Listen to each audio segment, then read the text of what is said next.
ओम शांति। वर्तमान समय, जो वर्तमान की परिस्थितियां हमें ये बता रही हैं कि अभी तुमको कैसा पुरुषार्थ करना चाहिए, और ये भी तुम अपना सौभाग्य समझो जो अंतिम परीक्षा शुरू होने से पहले तुम बाबा के पास पहुंच गए। जब परीक्षा शुरू हो जाती हैं फिर पुरुषार्थ नहीं कर सकेंगे, और वैसे भी जब पेपर शुरू हो जाता है तो गेट बंद हो जाता है ना। बाबा ने कहा आजकल की ये परिस्थितियां ही आपको बैराग दिलाएंगी। आज कहीं पर भी छोटी सी कुछ घटना हो जाए तो हर व्यक्ति के अंदर एक बैराग उत्पन्न हो जाता है। तो बाबा कहते हैं छोटी छोटी परिस्थितियां ही अब बैराग दिलाएंगी। तो जितना हो सके उतना हम अपने हिसाब किताब को चुकतू कर स्वयं को हल्का समझें, क्योंकि अगर कुछ रह गया तो वह फिर रह ही जाएगा, फिर कभी स्वीकार नहीं हो सकता। इसलिए बाबा सावधानी दे रहे। तो सच में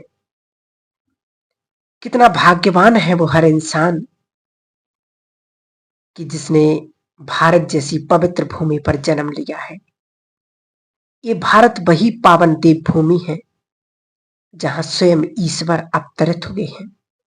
सारे संसार के प्राणी मात्र के लिए ये कितनी खुशी की बात है कि अब पूरी सृष्टि का महापरिवर्तन होने जा रहा है। खुशी की बात इसलिए कह रहे क्योंकि यह परिवर्तन कोई विनाश नहीं, सिर्फ एक ट्रांसमिशन है। परिवर्तन की इस प्रक्रिया में प्रकृति के पांचों तत्व अब सतो प्रधान और सुखदायी बन जाएंगे। उसके बाद ये बीमारियां और प्राकृतिक आपदाएं सदा काल के लिए समाप्त हो जाएंगी। साथ ही इस सृष्टि पर रहने वाली सभी जीव आत्माएं, उसमें भी खास मानव जाति सभी विकारों से बुराइयों से पूर्णता मुक्त हो जाएगी।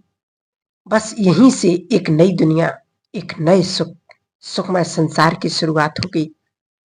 लेकिन यह परिवर्तन कैसे होना और कब होगा, आज हम सृष्टि के आदि काल से लेकर के अंत काल तक के सारे राज इस क्लास में समझेंगे। तो चलिए, आज से 5000 वर्ष पहले जब इस सृष्टि पर स्वर्णिम युग था तो उस समय केवल एक भारत देश ही था, दूसरा और कोई देश नहीं था। तब इस सृष्टि एक छोटे के पौधे के समान थी, लेकिन समय बीतता गया और एक के बाद एक अनेक देश, अनेक धर्म, जाति पनपते गए, और इस तरह धीरे धीरे यह पौधा वृद्धि को पाता गया और इस पौधे ने एक बट वृक्ष का रूप धारण कर लिया। परंतु अब इस सृष्टि रूपी वृक्ष की अवस्था बिल्कुल जर्जरी हो चुकी है। जैसे हर वृक्ष की एक आयु सीमा होती, ऐसे ही नियम हम इस सृष्टि पर लागू करते हैं। इसका भी आदि और अंत होता है, लेकिन विशेष बात यह है कि भारत सदा सेफ रहता है, इसका कभी अंत नहीं होता।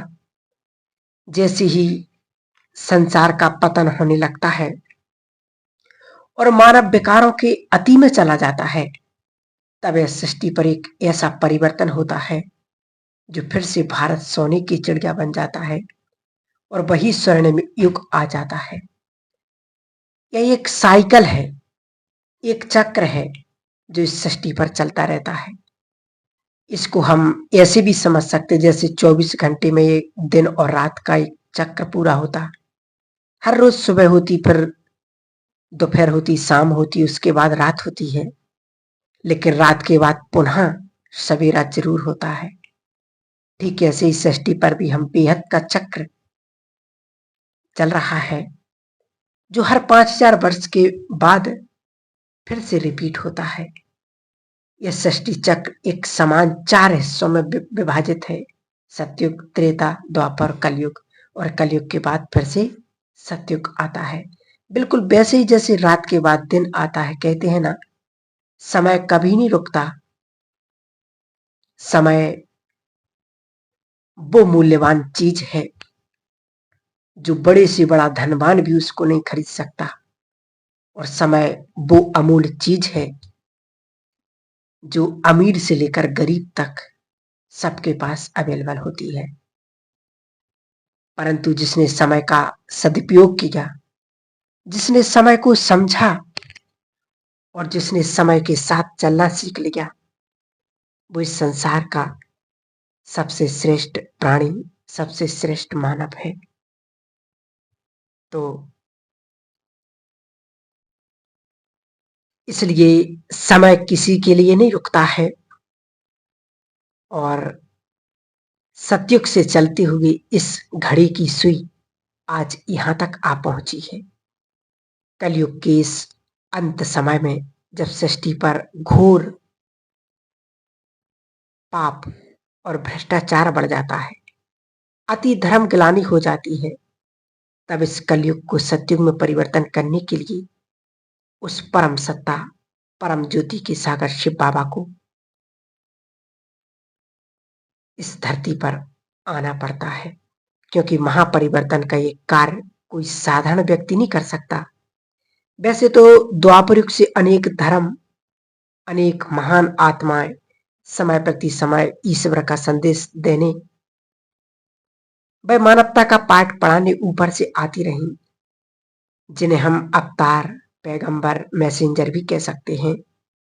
उनकी अलग अलग मान्यताओं से धीरे धीरे इस धरती पर अनेक धर्म स्थापन होते गए। लेकिन धर्म भले ही स्थापन हुए, परंतु संसार का पतन लगातार होता रहा।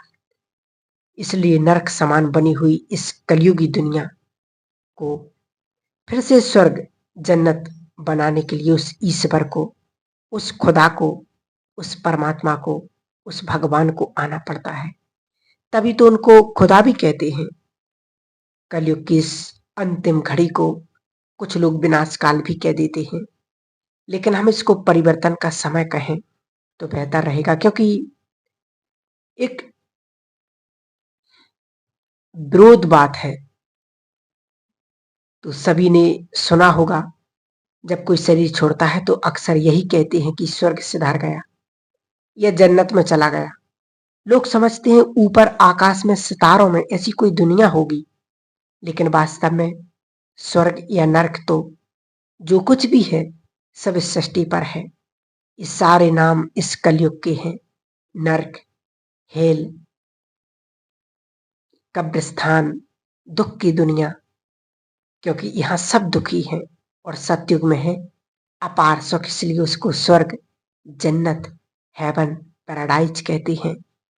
अब ये धारा फिर से वही दुनिया बनने वाली है जहां सुख होगा, शांति होगी और सभी प्राणी मात्र पर अत्यधिक प्रेम होगा। वहां दुख का नाम निशान नहीं होगा। हो सकता है इतना स्पष्ट होने के बाद भी यदि कोई की बुद्धि में इस बात को स्वीकार करने का मन ना कर रहा हो, लेकिन अस्वीकार करने की भी तो कोई ऐसी वजह नहीं है। देखें, अगर आप हिंदू हैं तो हिंदू धर्म के मुख्य ग्रंथ में स्वयं ईश्वर द्वारा उच्चारित एक मुख्य श्लोक जो आप सबको याद होगा, उसमें लिखा यदा यदा ही धर्मस्य ग्लानि भवति भारत। यानी जब जब धर्म की गिलानी होती है, पाप बढ़ता है, दुख बढ़ जाता है, भ्रष्टाचार बढ़ जाता है, अत्याचार, घोर कलयुग हो जाता है, तब भगवान इस धरा पर अवतरित होते हैं और अनेक धर्मों का विनाश कर एक सत्य धर्म की स्थापना करते हैं। यदि आप मुस्लिम हैं तो कुरान में देख लीजिए, उसमें भी कितना स्पष्ट लिखा हुआ है कि जब कयामत का समय आएगा तो अल्लाह स्वयं आकर के सभी धर्मों को जो कब्र दाखिल हैं उन्हें निकालेगा और उनके कर्मों का हिसाब लेगा। जिन्होंने अच्छे कर्म किए होंगे उनको अपने साथ जन्नत में ले जाएगा। क्या आपको नहीं लगता कि वही महाभारत का काल चल रहा है? कितनी धर्म गिलानी हो गई, खुद ही विचार कीजिए। ऐसा कोई पाप कर्म आज शेष रह गया? या इससे भी ज्यादा कुछ और होगा? बताइए। जो पाप कर्म लंका में नहीं होते थे, वो वास्तव में आज इस कलयुग में होने लगे हैं। और महाभारत का काल स्पष्ट समझ में आ रहा है। जो महाभारत युद्ध बताते हैं, तो उसका वास्तव में आध्यात्मिक रहस्य ही है कि जब घर घर में, कलयुग के अंत समय में, घर घर में दो भाई आपस में, एक माँ के जन्मे हुए दो भाई जब एक मटके का पानी ना पी पाए, तो समझ लेना कि इस कलयुग का अंतिम समय चल रहा है। भगवान का अवतरण का, भगवान ने इस सृष्टि पर अवतरण ले लिया है। तो ऐसे समय में भी भगवान नहीं आएंगे अगर, तो फिर कब आएंगे? सच तो ये है कि वो धरा पर आया हुआ है और अपना सृष्टि परिवर्तन का कार्य भी गुप्त रीति से कर रहे हैं। उसको पहचान कर उससे हम मिलन भी मना सकते हैं। चलिए अब आते हैं सबसे मुख्य विषय पर। अब हम जानेंगे कि भाई ईश्वर कौन है, कैसा है, कहाँ आया हुआ है। वास्तव में वह जो परम सत्ता, वो निराकार है, अजन्मा है। भले एक बार वो इस सृष्टि पर आते हैं, परंतु हम मनुष्यों की भांति जन्म नहीं लेते, बल्कि पर काया प्रवेश करते हैं।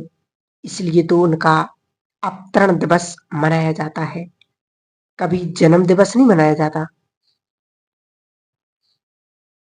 इसलिए परमात्मा को शिव जयंती मनाते हैं। और परमात्मा का रूप कैसा है? तो वास्तव में वो परमात्मा ज्योति स्वरूप, एक लाइट के समान, जो हम ज्योत जलाते हैं, निराकार, जो शिवलिंग का आकार दिया है कि वो निराकार है, ज्योति स्वरूप है। और उसका नाम क्या है? तो वास्तव में वो स्वयं ईश्वर, जिसको हम कहते अल्लाह, सबका मालिक एक, वो परम पिता परमात्मा शिव बाबा। और भी इससे आत्मा परमात्मा सृष्टि का ज्ञान जानने के लिए आप सभी भाई बहने अपने नजदीकी ब्रह्मा कुमारी आश्रम पर जाकर के संपूर्ण ज्ञान उस परमात्मा का, आत्मा का, सृष्टि का सब कुछ प्राप्त कर सकते हैं। तो आप जरूर जाइए और अपने उस परमात्मा को, ईश्वर को पहचान कर उससे मिलन मनाइए और सत्युग की प्राप्ति कीजिए। इसलिए कहते नहीं, सत्युग के लिए अभी स्वर्ग की एक सीट खाली है। तो सचमुच वो समय चल रहा है। हम अपने योग तपस्या द्वारा अपनी वो प्राप्ति कर सकते हैं। और समय को देखते हुए हमें अब वो पुरुषार्थ भी करना है, जिसके लिए बाबा नहीं कहते कि ऐसा समय भी आएगा जहां मूसलाधार बरसात होगी। तो ऐसे समय में स्वयं को सुरक्षित रखने के लिए उस परम सत्य शिव बाबा से सर्व शक्तियां लेकर स्वयं को इतना शक्तिशाली, इतना पावरफुल बनाएंगे कि आने वाले समय की चुनौतियों को देखते हुए हम ना घबराएं। बाबा ने तो यहां तक कहा कि मनुष्य विनाश काल में सरसों के दाने की तरह पिस जाएंगे। तो ये तो बहुत बड़ी चीज हो गई। अपने को देखें और सभी चिंतन करें, और अगर चेंज करने की जरूरत है तो अवश्य चेंज भी करें। सभी अच्छी तरह से जान लें कि मेरे साथ जो कुछ भी हो रहा, उसके जिम्मेदार स्वयं हम हैं, कोई और नहीं। इसलिए दूसरों को दोष ना देते हुए अपनी संस्कारों को धारण करना है। ओम शांति।